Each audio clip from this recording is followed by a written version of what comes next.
دوسری بات ہے آج مسلمانوں کے حالات دیکھیے. میں آپ کے اس دیار میں، آپ کی اس جیادوری میں غالباً میں 5ویں بار آیا یا 4تھی بار آیا. آپ لوگ بتائیں گے نہیں پہچانتے مجھے؟ پہچانتے ہیں آپ لوگ؟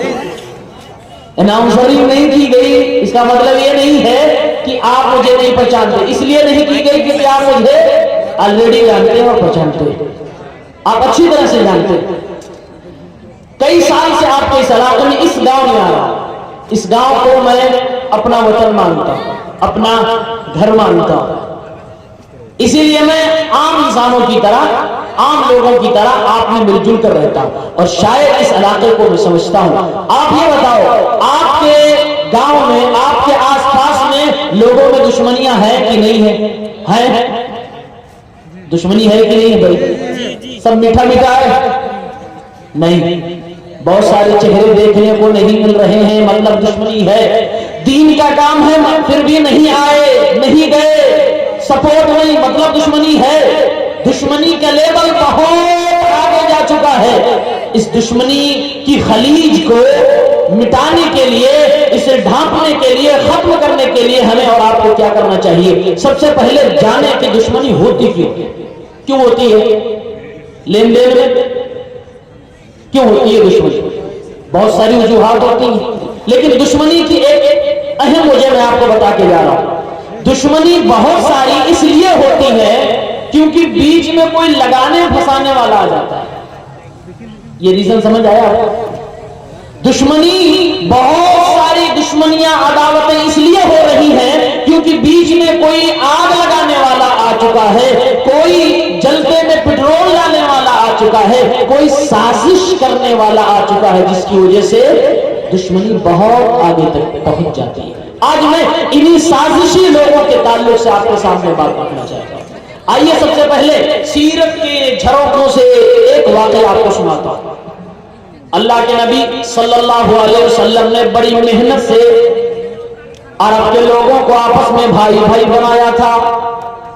آپس میں لوگ ایک دوسرے کے دشمن تھے. دشمنی کا عالم یہ تھا کہ چھوٹی سی بات پہ اگر جھگڑا ہو جائے تو سال کئی سال 40 سال تک وہ جھگڑے خاندانوں میں چلا کرتے تھے. باپ لڑتے لڑتے دنیا سے چلا گیا، آنے والی جنریشن، آنے والی نسل اس جھگڑے کو لڑ رہی تھی. قرآن کریم سورہ آل عمران کی آیت نمبر 3 میں آیت نمبر 103 میں اللہ رب العالمین نے ارشاد فرمایا اذ کنتم اعداء فالف بین قلوبکم فاصبحتم بنعمتہ اخوانا. اے میرے پیغمبر، اے قرآن کریم کو پڑھنے والے مسلمانوں، اے مہاجرین، اے انصار، یاد کرو تم اس زمانے کو جب تم آپس میں ایک دوسرے کے دشمن تھے. ان کنتم اعداء، اذ کنتم اعداء، تم آپس میں ایک دوسرے کے دشمن تھے. اللہ نے تمہارے دلوں کے اندر محبت ڈال دی. محبت ڈالنے والا کون؟ اللہ رب العالمین. اللہ رب العالمین احسان جتلاتے ہوئے فرما رہا ہے تمہارے دلوں کو میں نے ملا دیا. فاصبحتم بنعمتہ اخوانا، تو اللہ تعالیٰ کی اس نعمت کے ذریعے سے تم بھائی بھائی بن گئے. بڑی محنت سے اللہ کے نبی صلی اللہ علیہ وسلم نے لوگوں کو بھائی بھائی بنایا. اب جو کچھ کھٹمل ٹائپ کے لوگ ہوتے ہیں، کھٹمل سمجھتے ہیں آپ لوگ؟ کھٹمل سمجھتے ہیں؟ بھائی میں بات کر کے تقریریں کرنے کا عادی ہوتا جا رہا ہوں، اس لیے میرا سپورٹ کریں، کوآپریٹ کریں آپ لوگ. کھٹمل سمجھ رہے ہیں؟ سمجھ یا کچھ اور بولتے ہیں کیا؟ ہاں، کچھ لوگ کھٹمل ہوتے ہیں، کچھ لوگوں کو کیڑا کاٹتا رہتا ہے. یہ زیادہ سمجھ آیا ہوگا. جب تک وہ لوگ دوسرے لوگوں کو لڑا نہ دیں ان کو سکون ہی نہیں ملتا. صبح اٹھیں گے، کھانا کھائے، اب سورج نکل گیا، دھوپ نکل گئی، جو اچھے لوگ ہیں اپنے اپنے کام پہ چلے گئے، کوئی کام نہیں ہے تو اپنے بال بچوں کے ساتھ سکون سے اطمینان سے بیٹھ گئے. لیکن جو کھٹمل ٹائپ کے لوگ ہوتے ہیں جن کو کیڑا کاٹتا رہتا ہے، وہ سورج نکلا، وہ اپنے گھر سے نکلے، ناشتہ کر کے نکلے، تلاش میں رہتے ہیں کون ایسے دو لوگ ہیں جو پہلے دوست تھے، اب آپس میں کچھ ہو گیا، لاؤ بیچ میں اور پٹرول ڈالتا ہوں، اچھے سے ہو جائے. ایسے لوگ ہوتے ہیں کہ نہیں ہوتے؟ مجھے تو ایسا لگ رہا ہے کہ آپ سب کسی نہ کسی ایسے کھٹمل کو جانتے ہو. جانتے ہر جگہ آپ کو یہ لوگ مل جائیں گے جو دوسروں کو لڑایا کرتے ہیں. اب بڑا مزہ آتا ہے ان کو، بہت